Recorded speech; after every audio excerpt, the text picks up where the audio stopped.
கிறிஸ்துவில் அன்பானவர்களே, ஆண்டவரும் இரட்சகருமான இயேசு கிறிஸ்துவின் விலையேறப்பெற்ற நாமத்திலே நான் உங்களை வாழ்த்துகிறேன். கர்த்தர் உங்களை ஆசீர்வதிப்பார். இன்றைய நாளிலே கர்த்தர் நமக்கு கொடுக்கிற வார்த்தை சங்கீதம் 17ஆம் அதிகாரம் 15வது வசனம். அன்பானவர்களே, இந்த நாள் என்னன்னு கேட்டிங்கன்னா கல்லறை திருநாள் அப்படின்னு சொல்லி சொல்லுவாங்க. இந்த கல்லறை திருநாளில் என்ன பண்ணுவாங்கன்னா, எல்லாருமே தன்னுடைய முன்னோர்களுக்காக, மரித்து போனவர்களுக்காக அவங்க கல்லறையில் போய் கல்லறைகளை எல்லாம் சுத்தம் பண்ணி அந்த கல்லறைகளுக்கெல்லாம் வர்ணம் பூசி மலர்கள் வைத்து அவர்களுக்காக ஜெபம் பண்ணிட்டு வருவாங்க. இது காலங்காலமாக நடக்கக்கூடிய ஒரு விஷயம், ஒரு நினைவேந்தல் அப்படின்னு கூட சொல்லலாம். ஏன்னா அவங்க ஒரு நாளில் மரிச்சிருப்பாங்க, என்றாவது ஒரு நாள் மரிச்சிருப்பாங்க. அந்த அவர்கள் மரித்த நாள் என்று ஒன்று உண்டு. ஆனால் பொதுவாகவே கிறிஸ்தவர்களுக்கென்று ஒரு நாள் உண்டு. அந்த நாள் இந்த நவம்பர் 2ஆம் தேதி கல்லறை திருநாள் என்று ஒரு நாள். இந்த கல்லறை திருநாளில் நம்ம எல்லாருமே நம்முடைய முன்னோர்களுக்காக நம்ம ஜெபம் பண்ணுவோம். அது மட்டும் இல்லை, அந்த கல்லறைக்கு எந்த ஆலயத்திற்கு உட்பட்டதோ அந்த ஆலயத்திலிருந்து பாதிரிமார்கள் மற்றும் பங்கு தந்தைகள் என்ன பண்ணுவாங்கன்னா, அங்கே விசேஷமாக ஒரு ஆராதனை நடத்துவாங்க, ஒரு மாஸ் நடத்துவாங்க. இது எல்லாம் எதுக்காக அப்படின்னா, அவர்களுடைய ஆன்மா, இறந்தவர்களுடைய ஆன்மா தேவனுடைய பர்வதத்திற்கு, அவருடைய பாதத்தண்டைக்கு போகணும் அப்படிங்கிற ஒரு வேண்டுதல் தான் அந்த இடத்துல வைப்பாங்க.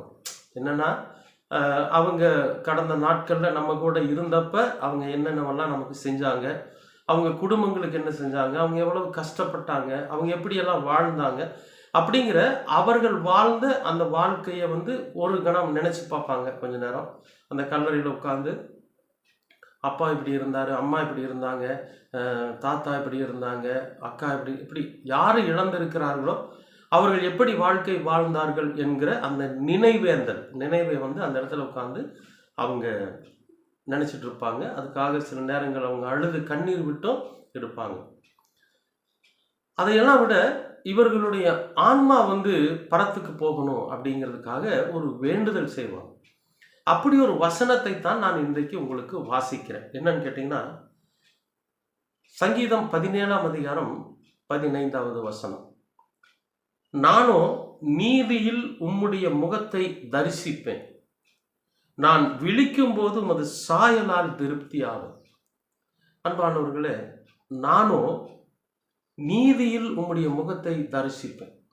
கடவுளை நாம் தரிசிக்கணும் அப்படின்னா என்னன்னு கேட்டிங்கன்னா, ஒரு நீதி இருந்தால் தான் நம்ம கடவுளை பார்க்க முடியும். அநீதி செய்கிறவன் கடவுளை பார்க்க முடியாது.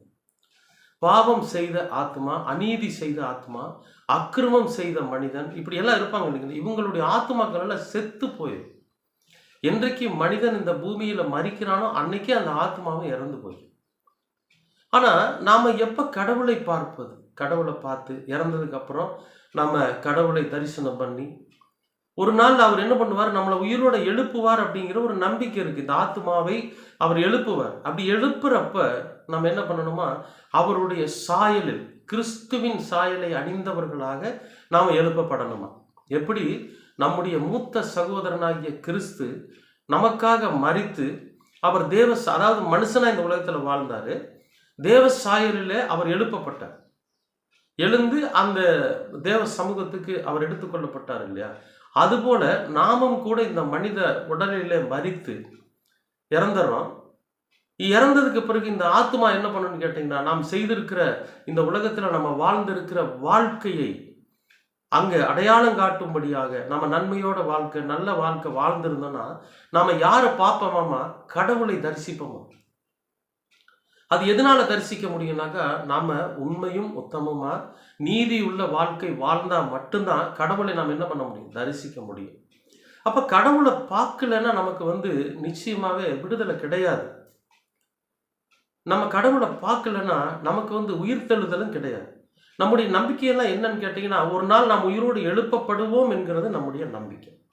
அப்போ நாம் உயிரோடு எழுப்பப்படும் போது இந்த ஆத்மா நாம் நித்திரையாக படுத்துட்டு இருப்போம். இந்த ஆத்மா நித்திரையாக இருக்கும்.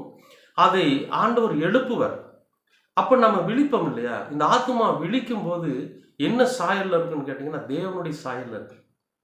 நான் அவருடைய சாயலிலே திருப்தி ஆவேன் என்று இங்க வசனம் சொல்லுது.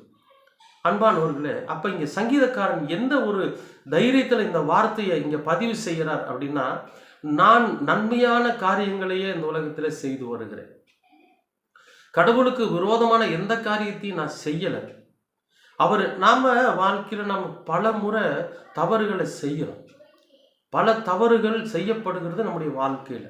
ஆனா இந்த தவறு நாம செஞ்சிட்டு இருக்கிறது தவறு என்று நாம் உணரும் போது அதை விட்டுட்டு, சரி நாம செய்த தவறுக்காக நம்ம வருத்தம் தெரிவிச்சுட்டு என்ன பண்றோம், நன்மையான காரியத்தை செய்ய போறோம். இனிமே அந்த தவறுகளை செய்யாதபடிக்கு நாம் நம்மை மாற்றிக்கொள்ளணும். அப்படி மாற்றிக்கொண்டு ஒரு வாழ்க்கை நாம வாழ்கிற போது நம்ம என்ன பண்ணோம்னு கேட்டீங்கன்னா, நம்ம மரித்தாலும் நம்முடைய ஆன்மா அந்த நாம செஞ்ச நீதி இருக்கு பார்த்தீங்களா, நாம செஞ்ச நன்மையான காரியங்கள் இருக்கு பார்த்தீங்களா, அதனால தேவனை தரிசிக்குமா. என் நீதியிலே நான் தேவனை தரிசிப்பேன். அப்ப நான் செஞ்ச ஒரு நல்ல காரியத்தினால, நான் இந்த உலகத்துல வாழ்ந்த வாழ்க்கை முறை கடவுளுக்கு பிரியமாக இருந்ததினாலே நான் தேவனை தரிசிப்பேன். இந்த ஆத்மா தேவனை தரிசிக்கும். நான் நித்திரையாய் இருக்கிற போது தேவனுடைய தரிசனத்தை காண்பேன். என்னை உயிரோடு எழுப்புகிற போது, என் ஆத்மா விழிக்கிற போது, என் சாயல் மனித சாயலா இருக்காது, அவருடைய சாயல், கடவுளின் சாயல், தேவனுடைய சாயல், கிறிஸ்துவின் சாயலிலே நான் திருப்தி ஆவேன் என்று சொல்றேன். பிரியமானவர்களே, நாமும் கூட நம்முடைய வாழ்க்கையில நம்முடைய தவறுகளை உணர்ந்து, நம்முடைய பாவங்களை அக்கிரமங்களை உணர்ந்து, அதை நம்ம செய்யாம விட்டுட்டு, கடவுள் நமக்கு கற்றுக் கொடுத்திருக்கிற அப்படிப்பட்ட ஒரு வாழ்க்கை, ஒரு எளிமையான வாழ்க்கை, ஒரு ஒரு வைராக்கியம் இல்லாத ஒரு வாழ்க்கை, எப்படியோ ஆண்டவர் நமக்கு என்னத்தை கற்றுக் கொடுத்திருக்கிறாரோ அந்த வாழ்க்கையில நீதியுள்ளவர்களாக வாழ்கிற போது நாம நித்திரை அடைந்தாலும் தேவனை தரிசிப்போம். நித்திரை அடைந்தாலும் நம்முடைய நீதியின் நிமித்தம் நாம் அவரை தரிசிக்க முடியும். அன்பானவர்களே, அது மட்டும் இல்லை, நாம் உயிரோடு எழுப்பப்படுகிற போது நமக்கு இந்த சாயல் இருக்காது. நான் விழிக்கும் போது அவருடைய சாயலிலே திருப்தியாகும். கடவுளுடைய சாயலிலே, கிறிஸ்துவின் சாயலிலே நாம் திருப்தியாவோம் என்று இந்த வசனம் சொல்லுது. அன்பானவர்களே, நாம் அனைவரும் கிறிஸ்துவின் சாயலை அணிந்து கொள்ள வேண்டும். நாம் உயிரோடு எழுப்பப்படுகிற போது நாம் கிறிஸ்துவின் சாயலை அணிந்து கொண்டவர்களாக விழிக்கணும். அணிந்து கொண்டவர்களாகத்தான் நாம் என்ன பண்ணணும், முழிச்சு பார்க்கணும். அப்ப கிறிஸ்துவும் நாமும் ஒன்றாயிருப்போம். கிறிஸ்துவின் சாயலை அணிந்திருக்கிற நாம் அவரோடு கூட கைகோர்த்து கொண்டு தேவ சாயலிலே நாங்கள் ஒன்றிணைக்கப்பட்டிருக்கிறோம் என்று அந்த மனமகிழ்ச்சியோடு வாழ்கிற அந்த நித்திய வாழ்க்கைக்குள்ளாக நாம் கடந்து போவோம். அன்பானவர்களே, கல்லறை திருநாள் என்பது நம்முடைய முன்னோர்களை நினைவு கூறுகிற வாழ்க்கை. அது மட்டும் இல்லை, இன்னைக்கு நம்ம அப்பா அம்மாவுக்காக நம்ம நினைவு கூறுறோம். இன்னும் பல வருடங்கள் கழிச்சு நமக்காக நம்முடைய பிள்ளைகள் நினைவு கூறுவாங்க.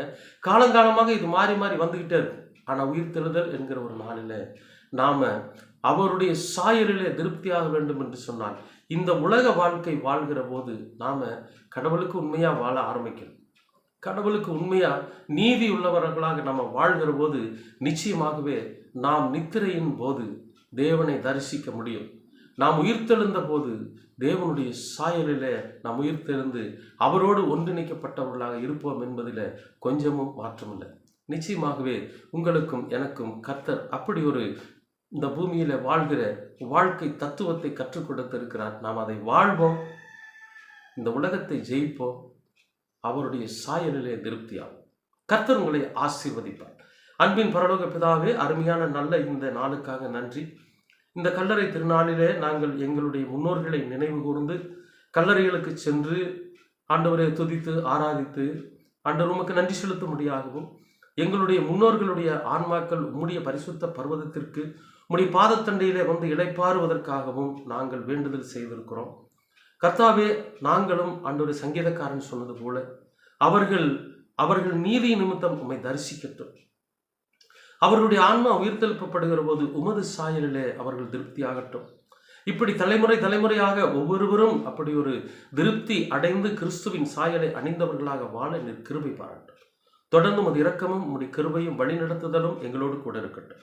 இரட்சகராம் இயேசு கிறிஸ்துவின் வழியாய் கேட்கிறோம் நல்ல பிதாவே, ஆமென்.